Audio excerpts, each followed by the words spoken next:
Hello, everyone. This is the Fifth Epical Revelation Fellowship. I'm Reverend Dr. Roger Paul, and I'm here with my wife, Diane Paul, and Millie, and Tim, and Rodney. And we're going to study paper 63 tonight from the Urantia book, The First Human Family. Oh, let me get my chair here. I'll tell you what page that starts at. I'll kill myself getting into it. That starts on page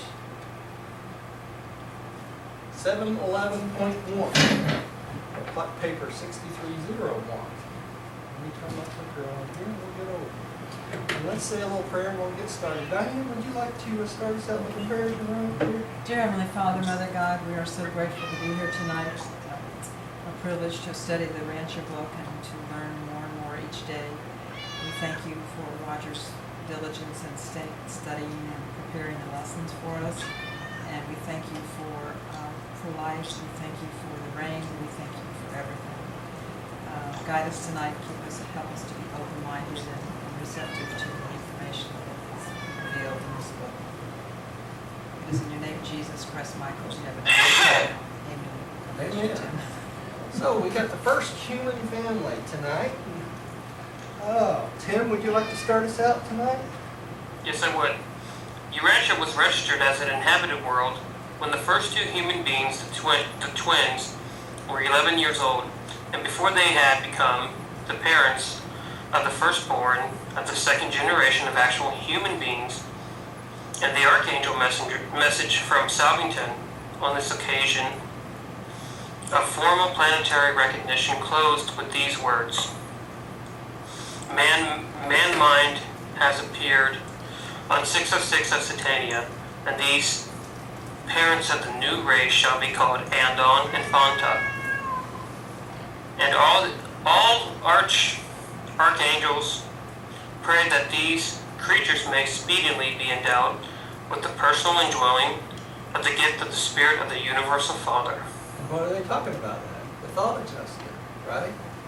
And they were the first humans to receive thought adjusters, okay? And it's going to tell us what Andon and Phanta means. And those names were given to them from Nebadon, or Salvington.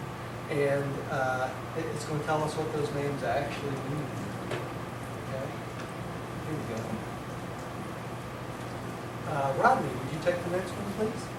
Andon is a Nebadon name which signifies the first father-like creature to exhibit human perfection only. Phanta signifies the first son-like creature to exhibit human perfection only. Andon and Phanta never knew these names until they were bestowed upon them at the time of fusion with their thought adjusters. Throughout their modest sojourn in Urantia, they called each other Santa Erin and Santa Erin. Santa Erin meaning loved by mother, Santa Erin signifying loved by father. The Hebrew says these names, and the meanings are significant of their mutual regard and affection. Well, there's a lot here on this paragraph. Okay, so the Nebadon name for Andon was the first human who exhibited hunger for basically perfection, right? Father-like creature to exhibit human perfection hunger. So it was the first creature who actually hungered for something more than themselves. They hungered for the ascension plan, finding their father, right? And Phanta is the first son-like creature. And who are we talking about? We're talking about the eternal Son here, right? To exhibit human perfection hunger. So we've got two parts of the Trinity right there. The first father-like creature and the first son-like creature.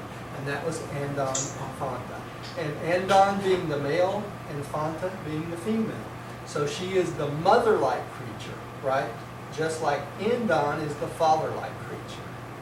Okay? Because remember, the Son is the mother of the universe, right? The mother-like creature of the universe. And they did eventually receive their thought adjusters, and they didn't know about these names until they appeared on the first Urantia world, which they actually did not go there until the first resurrection, which was at the time of the coming of Caligastan, right, to the planet. So they slept for all those hundreds of thousands of years until they were reborn on the mansion worlds, on that first mass resurrection. So I thought the millennium was 1,000 years. Well, it normally is, but this is the first group of beings Oh. to receive thought adjusters were actually not resurrected until the first coming of a paradise control person, right? Okay. Not a paradise, but a local universe control person, which had been Caligastia and the Caligastia 100. And at that time, they had a resurrection. That was the first resurrection. Hey, Roger, what did you say the word perfection hunger meant again? Perfection hunger is a desire to ascend and meet your Father or your Creator. The Okay? ascension career? The ascension career, that's exactly right. Okay, thank you. Really, the only thing they had was that hunger for a deity, hunger for something greater than themselves. Okay? And that's what they're talking about. So the beings up to that time had no concept of what this meant, right? And they didn't have much. All right?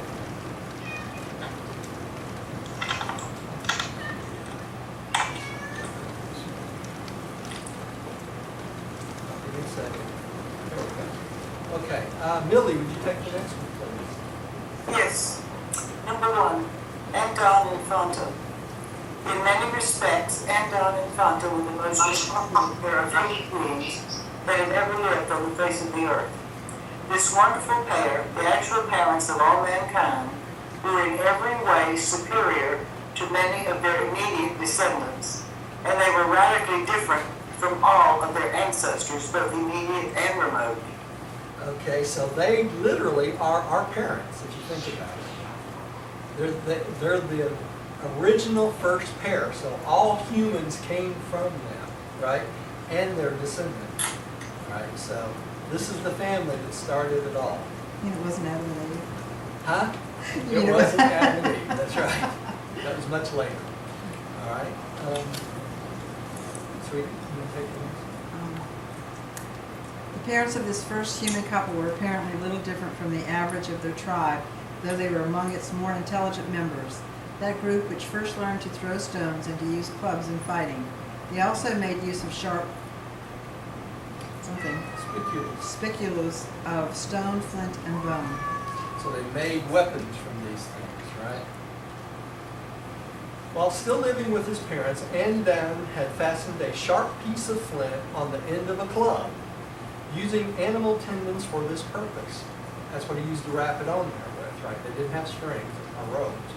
And on no less than a dozen occasions, he made good use of such a weapon in saving both his life and that of his equally adventurous and inquisitive sister, who unfailingly companioned him on all his tours of exploration. So he created a weapon for himself, didn't he? And this is the type of thing that he would have made. You can see here a sharp piece of flint on the end of the club. So that's pretty primitive, but it works good to defend yourself, right? Do you know what year this is happening, Roger? Yeah. 1 million years ago? Well, almost 1 million years ago, 998,000 years ago. Yeah. Okay, I'll take the next one. All right. The decisions of Andon Infanta to flee from the primate tribes implies a quality of mind far above the baser intelligence which characterized so many of their later descendants who stooped to mate with their regarded cousins Retarded. of the Simian tribes, That's right. but their vague feelings of being something more than mere animals was due to the possession of personality and was augmented by the indwelling presence of the thought adjusters. So, some of Andon and Fanta's descendants went back and mated with the simians, the monkeys, the gorillas, the baboons, and apes, right? And which was bad, any way you look at it. But there was no surviving. There's no surviving beings from those matings, okay? Because they were retarded and did not do well when they went back and tried to go backwards. So eventually they were all wiped out again. All right. Number 2, the flight of the twins. After Andon and Fonta had decided to flee northward, they succumbed to their fears for a time, especially the fear of displeasing their father and immediate family. They envisaged being Envisioned. sent. Yeah. Pardon? They envisioned. They envisioned, what is it? Envisioned. In other words, they project. Yeah. Yeah. I can't pronounce it. Being set apart by hostile relatives and thus recognize the possibility of meeting death at the hands of their already jealous tribesmen. As youngsters, the twins had spent most of their time in each other's company, and for this reason had never been overly popular with their animal cousins of the Burmans tribe. Nor had they improved their standing in the tribe by building a separate and a very superior trio. So the animals were jealous of them because they had these skills that they didn't know where they came from. And the other thing is Andon and Fonta had a fear of displeasing their father and their other siblings, right? And a fear that they might get mad at them out of jealousy and come and kill them. So, Hey Roger, I had a question. yeah. Did they mention what the other species was of the cousins? Because Andon and Fonta were not like their cousins, correct? No, they weren't like their cousin. Their cousins were more lemur-like. Okay, lemur-like. Yeah. Okay, thank you. Sure. Really, I think so. And it was in this new home among the treetops one night after they had been awakened by a violent storm, and as they held each other in fearful and fond embrace, that they finally and fully made up their minds to flee from the tribal habitat and the home treetops. You could really vision that, can't you? You know, two first humans, you know, kind of barbaric, holding on to each other out of fear in their treetop, but just like a storm we're having out here tonight, you know, because they're afraid of something they don't understand. Here? They had already prepared a crude treetop retreat some half-day's journey to the north. This was their secret and safe hiding place for the first day away from the home forest. Notwithstanding that the twins shared the primates' deathly fear of being on the ground at nighttime, they sallied forth shortly before nightfall on their northern trek. While it required unusual courage for them to undertake this night journey, even with the full moon, they correctly concluded that they were less likely to be missed and pursued by their tribesmen and relatives, and they safely made their previously prepared rendezvous shortly after midnight. So they snuck out at night so that no one would know where they went, right? I don't understand why the other people would chase them and want them to come back. Because of jealousy, Melly, they would want to follow them because they realized how bright they were. You know, how much brighter than they were than everybody else in the animal tribe. So that's what made Andon a natural leader to his animal tribe because of his brilliance. You know, he was much smarter than the other primates. So You know what this reminds me of, Roger? The movie called The Quest for Fire. It does, yeah, you're it right. does. Yeah. It really does. I was thinking That was when I good. That was preparing good. this. I hadn't seen that in Really years and years. Yeah. It really does remind you a lot of it. Yeah. I think I'm up next, right? On their northward journey, they discovered an exposed flint deposit and finding many stones suitable shaped for various uses, gathered up a supply for the future.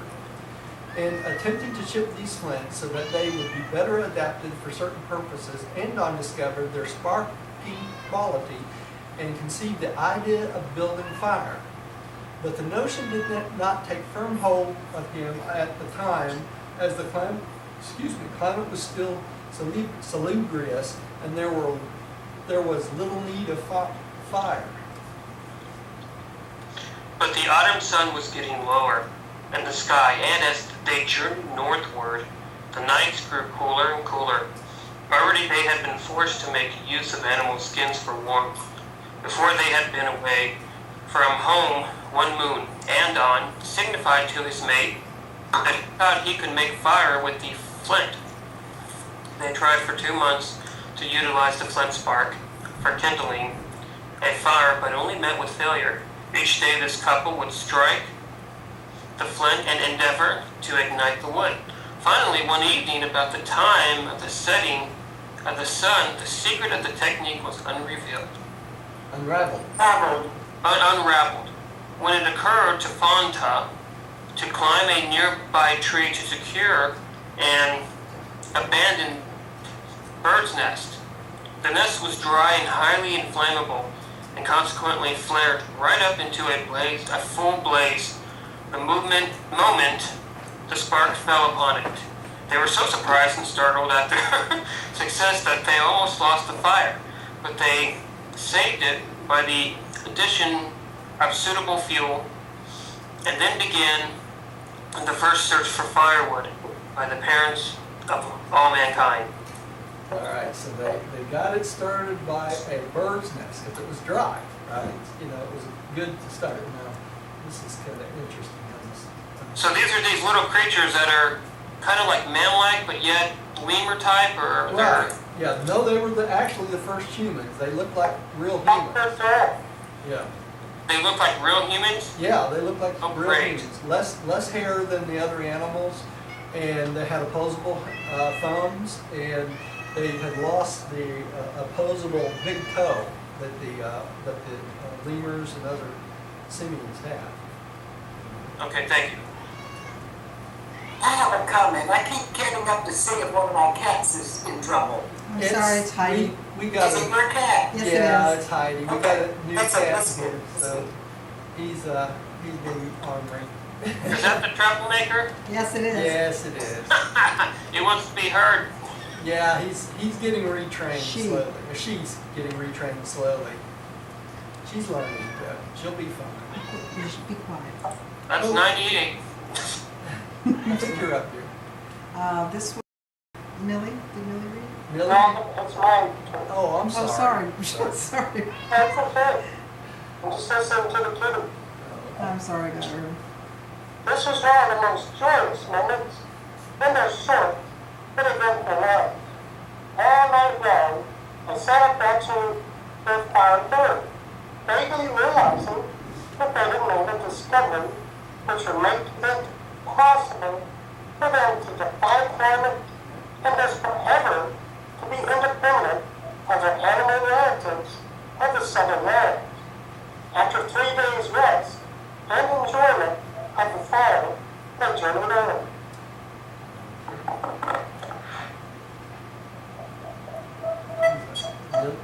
Millie? I'll turn that mic on. Primates, ancestors of Andon, had often replenished fire which had been kindled by lightning, but never before had the creatures of Earth possessed a method of starting fire at will. But it was a long time before the twins learned that dry moss and other materials would kindle fire just as well as birds' nests. So they thought only the bird nest would start the fire. So everywhere they go, they look for birds' nests, right? So, yeah. They limited themselves. That's right. They limited themselves. Huh? Millie just read. She did? Yeah. Oh, geez, Wilma. 3. Anton's family. It was almost 2 years from the night of the twins' departure from home before their first child was born. They named him Sontag. Sontag. And Sontag was the first creature to be born on Urantia who was wrapped in protective coverings at the time of birth. The human race had begun, and with this new evolution there appeared the instinct properly to care for the increasingly enfeebled infants, which would characterize the progressive development of mind of the intellectual order as contrasted with the more purely animal type. So this is the first being that was born on the planet that was wrapped up and cuddled, kept warm. Because the simian tribes, when they gave birth, those animals had instincts to climb up to the mother's breast to feed and things. You know, this is a natural thing, and they didn't need clothing and things like that. But because these were different types of beings, these were the first types of beings that actually required caring for. I wonder what color their skin was. It tells us they were a mix between yellow and the red man. So their melanin, was kind of a dark color, probably a lot like the Eskimos. The Really. Eskimos, yeah. Yeah. Pretty intelligent too. Yeah. Okay, my opinion. Andon and Fanta had 19 children in all, and they lived to enjoy the association of almost 100 grandchildren and half a dozen great-grandchildren. The family was domiciled in 4 adjoining rock shelters, or semi-caves, 3 of which were interconnected by hallways which had been excavated in the soft limestone with flint tools divided by Andon's children. So they actually, there's so many of them, they started digging through the walls to expand the cave.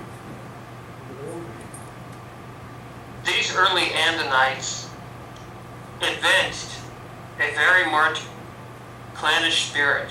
They hunted in groups and never strayed very far from the home site. They seemed to realize that they were an isolated and unique group of living beings and should therefore avoid becoming separated. This feeling of intimate kinship was undoubtedly due to the enhanced mind ministry of the adjutant spirits. Made them stick together, didn't it? Andon and Fanta labored incessantly for the nurture and uplift of the planet. They lived to the age of 32 when both were killed at the time of an earthquake by the falling of an overhanging rock. 5 of their children and 11 grandchildren perished with it, and almost a square of their descendants suffered serious injury. So accidental death at 42, right? Upon the death of his parents, Sontag, despite a seriously injured foot, immediately assumed the leadership of the clan and was ably assisted by his wife, his eldest sister. Their first task was to roll up stones to effectively entomb their dead parents, brothers, sisters, and children. Undue significance should not attach to this act of burial. Their ideas of survival after death were very, very vague and indefinite, being largely derived from their fantastic and variegated dream life. So because of their dream life, they felt like there was something other than just this existence, right? Hey Roger, did they tell us what country that they're in? Yeah, they do. They do.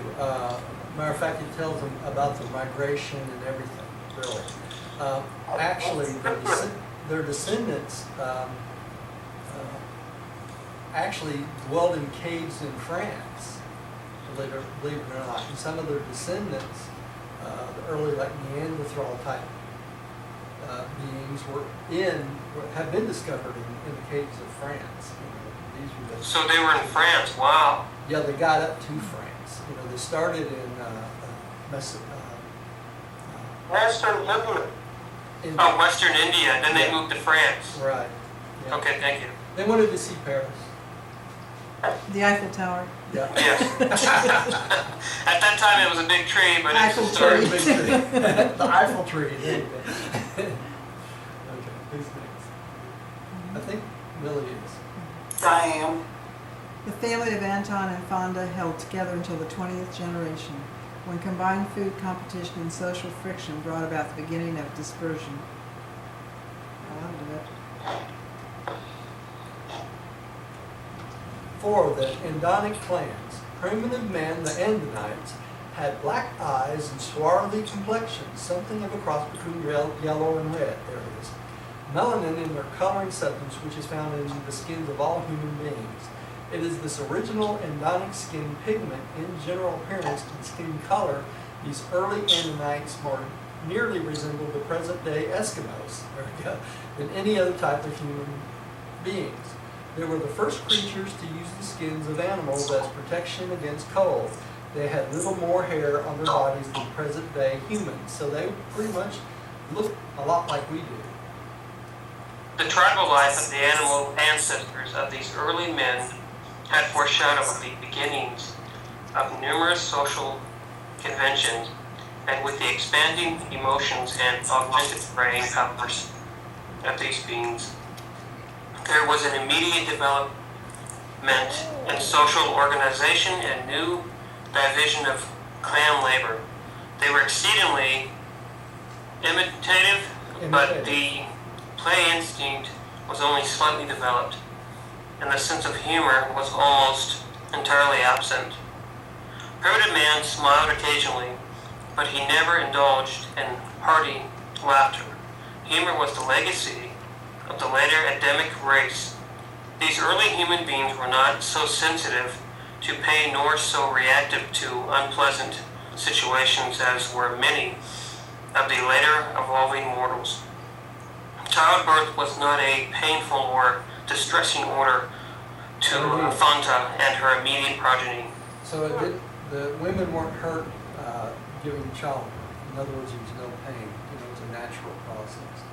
So when they say they're not playful, what are they talking about? Just being goofy or playing just like goofy. tag or? Yeah. They didn't. Most of their time was spent hunting or foraging or killing game. You know, Survival, eventually, yeah. survival, and you know. Right, so they didn't go to the supermarket or shopping malls. No. And this Okay, is thank an you. illustration. No jewelry, no makeup. That's right. They were a wonderful tribe. The males would fight heroically for the safety of their mates and their offspring. The females were affectionately devoted to their children. But their patriotism was wholly limited to the immediate clan. They were very loyal to their families. They would die without question in defense of their children. But they were not able to grasp the idea of trying to make the world a better place for their grandchildren.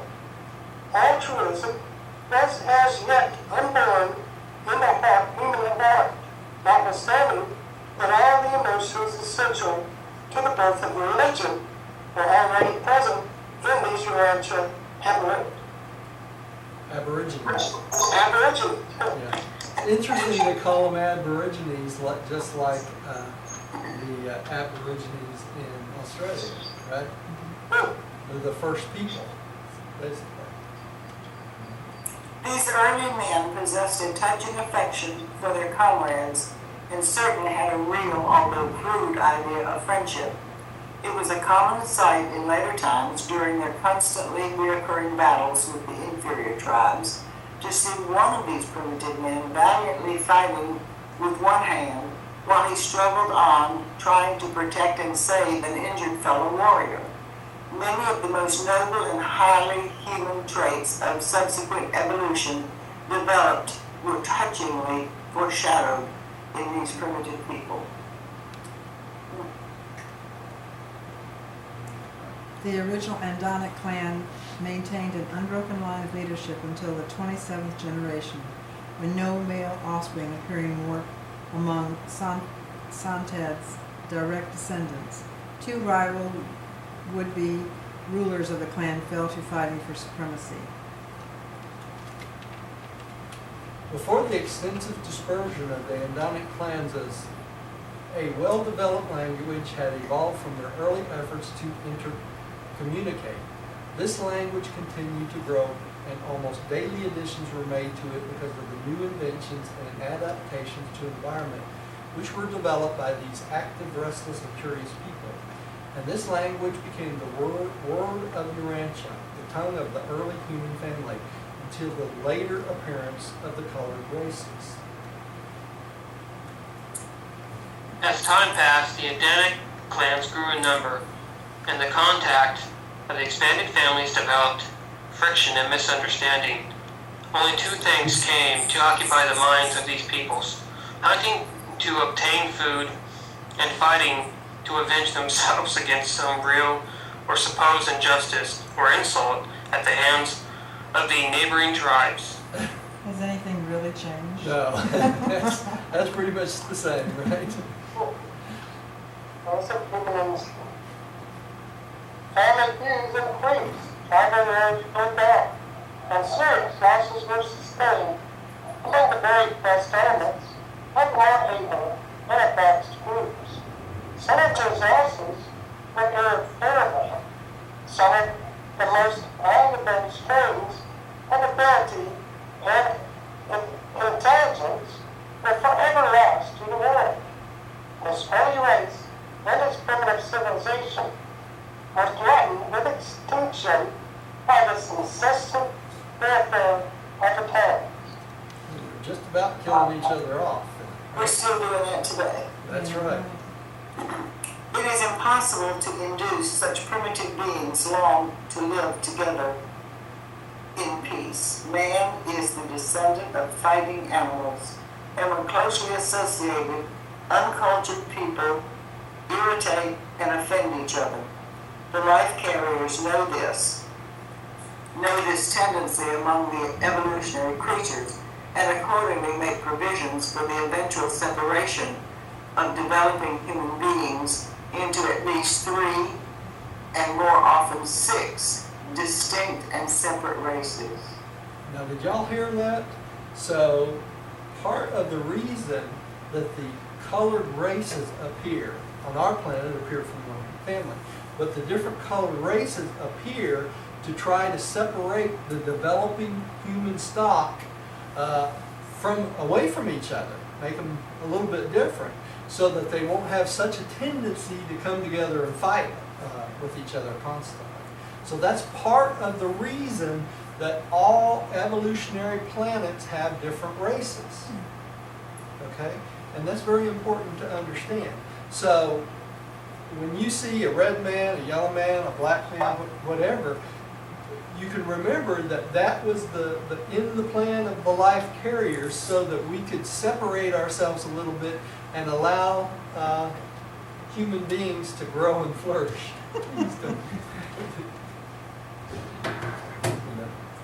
You gonna just sit up there? It's okay. That's okay. All right. It is impossible to induce, Oh, excuse me. oh, yeah. Yeah, we Okay. read that. 5, dispersion of the Andonites. The early Andon races did not penetrate very far into Asia, and they did not at first enter Africa. The geography of those times pointed them north, and farther north these people journeyed until they were hindered by the slowly advancing ice of the third glacier. So they kept migrating north until they ran into the glacier itself, right?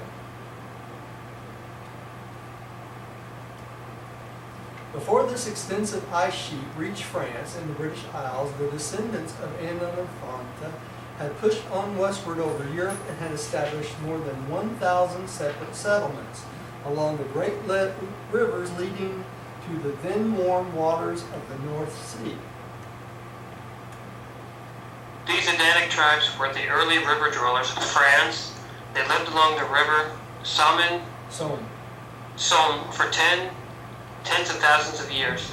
The Somme is the one river unchanged by the glaciers, running down to the sea in those days much as it does today.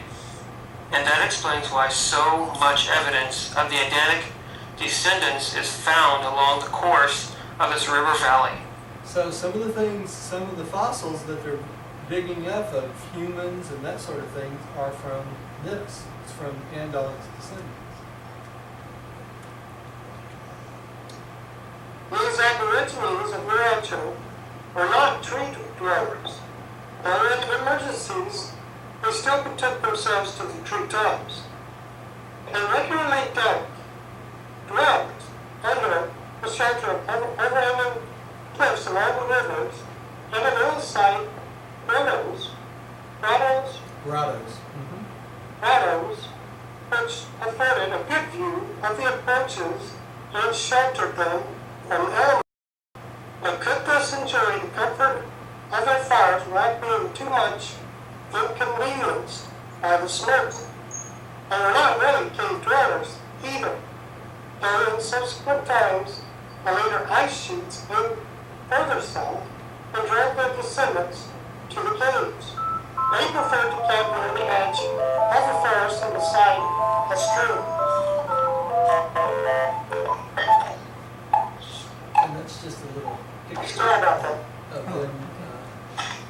sleeping near the caves. They very early became remarkably clever in disguising their partially sheltered abodes and showed great skill in constructing stone sleeping chambers, dome-shaped stone huts into which they crawled at night. The entrance to such a hut was closed by rolling a stone in front of it, a large stone which had been placed inside for this purpose before the roof stones were finally put in place. So they made themselves out a little hut, and they run a stone in front of the door to keep the animals out, right? The Andonites were fearless and successful hunters, and with the exception of wild berries and certain fruits of the trees, lived exclusively on flesh. As Endon had invented the stone axe, so his descendants early discovered and made effective use of the throwing stick with the harpoon. At last, a tool-creating mind was functioning in conjunction with an implement-using hand, and these early humans became highly skillful in the fashioning of flint tools. They traveled far and wide in search of flint, much as present-day humans journey to the ends of the earth in quest of gold, platinum, and diamonds. They did that because that's what they used for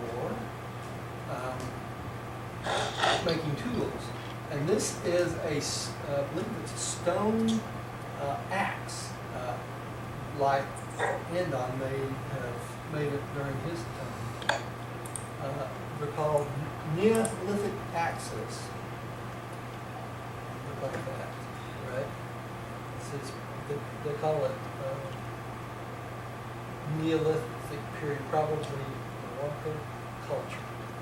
Anyway, that's what they would have been. This is a stone head. For some reason, you're not coming in. And, Yeah, I'm not getting him either. I don't know. The video is not? No. The video, Roger, I can see yours and Diana's pictures and Millie and Rodney, but I can't see where you're on screen for some odd reason, but I can hear you perfectly. Yeah, so good. So we're good. I don't hear you perfectly. I hear the sound from your microphone is not good to me. Okay. Even though this machine has, it has speakers and I can hear it. I can hear everybody, but I had to put my headphones on trying to hear Roger. Well, these are all more stone axe. Let me go on to the next one. Maybe that'll be on the tape you saying. Yeah. Yeah, I just can't see Roger right now, but I can see his picture and you know. Same here. Hello? I don't know what Skype is doing, but okay. Sorry, I don't know what to hit, actually. Oh, wait, I do. Hold on, it just showed up. How about that? No. No? No, I'm not getting nothing. You know, every time I hit it, it goes back. It may be a bad connection.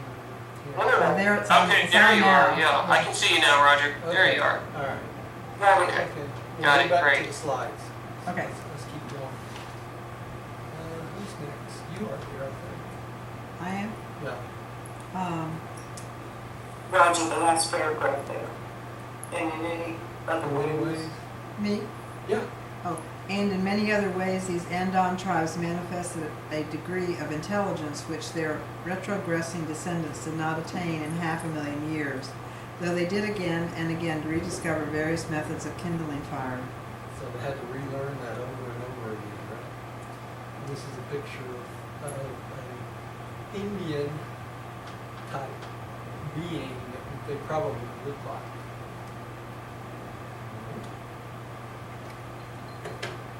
6, Onagar, the first truth teacher. As the Andonic dispersion extended, the cultural and spiritual status of the clans retrogressed for nearly 10,000 years until the days of Onagar, who assumed the leadership of these tribes, brought peace among them, and for the first time led all of them to the worship of the breath giver to men and animals. Do y'all recognize that name? Yes, it's familiar. He's part of the 24 counselors. I'm not going. Part of what? Yeah, I believe so. Breath giver to man, that's part of the 24 councils? Yeah, I believe so. You can look it up to be sure, but I'm pretty sure. What are the 24 councils? Yeah. What's that again, the 24 councils? I don't... The 24 elders, yeah. Oh, that's right, yeah, okay. Yeah. Andon's philosophy had been most confused. He had barely escaped becoming a fire worshipper because of the great comfort derived from his accidental discovery of fire. Reason, however, directed him from his own discovery to the sun as a superior and more awe-inspired source of heat and light, but it was too remote, and so he failed to become a sun worshiper. Interesting. We have sun worshipers still today, don't we? Yeah, that's that list, Roger, that, Enoch and all those other ones you're talking about, right? John the Yeah. Baptist? Yeah, that's the Okay, list. okay, Adam thank you. and Eve, Adam and Eve's on that council. John the Baptist. John the Baptist, Enoch, Elijah. Off the top of my head, I can't remember all of them. Adam and Eve. Adam and Eve, for sure. Okay. Who's up? I just read. Rodney. Rodney, you're up. The Andonites early drank the fear of the elements: thunder, lightning, rain, snow, hail, and ice. The hunger is the constantly recurring urge of these early days, and since they're largely subsisted on animals, they eventually evolved a form of animal worship. To Andon, the larger food animals were symbols of creative light and sustaining power. From time to time, it became accustomed to designate various of these larger animals as objects of worship. During the volume, having a peculiar animal, crude outlines of it would be drawn on the walls of the caves. And later on, as continued progress was made on the parts, such an animal god was engraved in various ornaments. So that's some of these drawings we see in the caves that's been discovered from this period of time. We don't realize how old they are when we see them. That's right. Very early, the Andonic people formed the habit of refraining from eating the flesh of the animal of tribal veneration. Presently, in order more suitably to impress the minds of their youths, they involved a ceremony of reverence, which was carried out about the body of one of these venerated animals, and still later on this primitive performance developed into a more elaborate sacrificial ceremonies of their descendants. And this is the origin of sacrifices as part of worship. That's where it comes from. That's where it comes This from. idea was elaborated by Moses and Moses in the Hebrew ritual, and was preserved in principle by the Apostle Paul as the doctrine of atonement. Atonement for sin by the shedding of blood. So did y'all catch that? This whole atonement doctrine is a leftover from these primitive people dancing about the fire because of animals, because they felt this is the animal of their tribal veneration, okay? And it went from that to human sacrifice, right? And that went on for thousands and thousands of years. And it was really hard to get them to stop the human sacrifice. And so Moses comes along and he replaces it with the Hebrew ritual of the lamb. You know, he was going to slew his own son. And so he was given us a substitute of a lamb for his son. So that went to the lamb. And then later on, the Apostle Paul, because he was trying to include the Jewish culture into Christianity, came up with the atonement doctrine. That Jesus died for everyone's sin, and you could not have atonement unless you had shedding of blood. And do we know this is not true? We do, right? We know this is the error. But we still, most churches still believe this today, that you have to have shedding of blood for an atonement of sin. And we know as Urantians that God forgives sin without any sacrifice, right? That's correct, Roger. So the majority of these sacrifices were animals. That's why they say the shedding of blood. That's right. Or doves, a goat, a bull. Yeah, at this point now, remember though, Tim, it went from that to human sacrifice for thousands of years. sacrifice humans, and they would literally eat their flesh, Mhm. the humans, right? But then eventually Moses came along and stopped all that with animals. Well, That's exactly replaced. correct. Well, actually, Abraham was the first one to replace it. It was Abraham's son that he was replaced with the lamb or the goat that time. And then later on, Moses completely replaced it with the ritual of killing a lamb, right? So, and that's Okay, thank you. that's how it works out. Was Abraham taught by the third revelation? Now, Abraham was taught by Melchizedek. The priest of Salem. Yes, that's right. So maybe that's where he put his foot down about this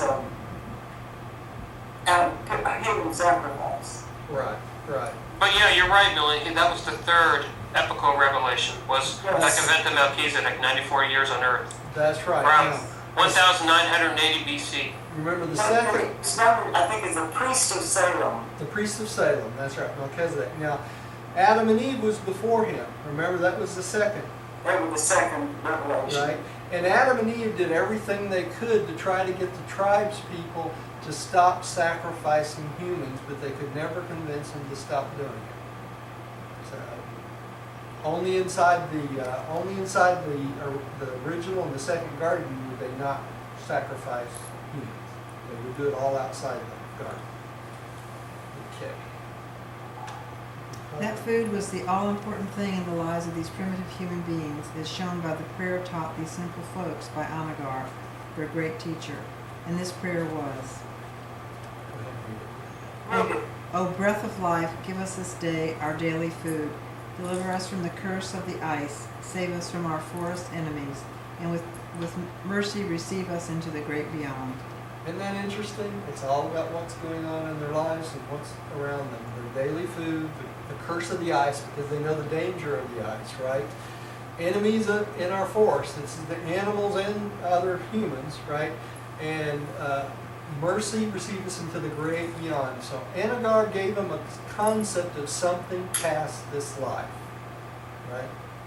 That's why they call him the great teacher of truth, right? Anagar maintained headquarters on the northern shores of the ancient Mediterranean in the region of the present Caspian Sea at a settlement called Oban. The terrain placed on the westward turning of the travel trail leading up northward from the Mesopotamian Southland. From Oban, he sent out teachers to the remote settlements to spread his new doctrines of one deity. He was the first one to teach one God, right? And his concept of the thereafter, which he called the great beyond. These emissaries of Anagar were the world's first missionaries. They were also the first human beings to cook meat and first regularly to use fire in the preparation of food. They cooked flesh on the ends of sticks and also on hot stones. Later on they roasted large pieces in the fire, but their descendants almost entirely reverted to the use of raw flesh. So up to this time, when they killed animals, they would eat them raw, just like the animals do out today, right? And the humans would do the same thing. So when they sacrificed humans, what would they do? They'd eat them raw, just like they did the animals. It's pretty gross, I know, but that's the way it was. And it was 10,000 years after Andon and Fonta before the first humans started cooking their food, cooking their meat. And they probably did it, as in that movie, by accident. It fell into the fire and it smelled good, you know. So It that's says they cooked flesh on the ends of sticks and also on hot stones. It Yeah. wasn't a few years ago that I was in Germany and I was in a restaurant where they brought me a hot stone and raw meat. And yeah, I cooked my meat on that hot stone. yeah, isn't that interesting? That's the way the first people did it, right? Anagar was born 983,323 years ago from AD 1934, and he lived to be 69 years of age. The record of the achievements of this mastermind and spiritual leader of the pre-planetary prince days is a thrilling recital of the organization of these primitive peoples into a real society. he instituted an efficient tribal government, the like of which was not attained by succeeding generations in many millenniums. Never again until the arrival of the planetary prince was there such a high spiritual civilization on Earth. These simple people had a real through primitive religion, but it was subsequently lost to their deteriorating descendants. So it was like 400,000 years until Calagasta comes. So during that 400,000 years, people went back to their primitive ways and lost the concepts, right? Rodney. Whenever Endon and Thunder had received Thanatos, as had many of their descendants, it was not until the days of Anagar that the adjusters and guardian seraphim came in great numbers to Urantia. This was indeed the golden age of primitive man. So because Anagar shared this concept of God, a deity, right, that caused more and more people to be persuaded to consider something other than themselves. And so more and more and more of the thought adjusters and guardian seraphim arrived on the planet to take care of these beings that made the first spiritual decision. That makes sense? And these are the same beings that when Calagasta came, the first resurrection happened, these are the beings that would be resurrected on that first resurrection along with Andon and Fonta and their children. Right? Kind of interesting. Okay. 7. The survival of Andon and Fonta. Andon and Fonta, the splendid founders of the human race, received recognition at the time of the adjudication of Urantia upon the arrival of the planetary prince. And in due time, they emerged from the regime of the mansion world with citizenship status on Jerusalem. Although they have never been permitted to return to Urantia, they are cognizant of the history of the race that they founded.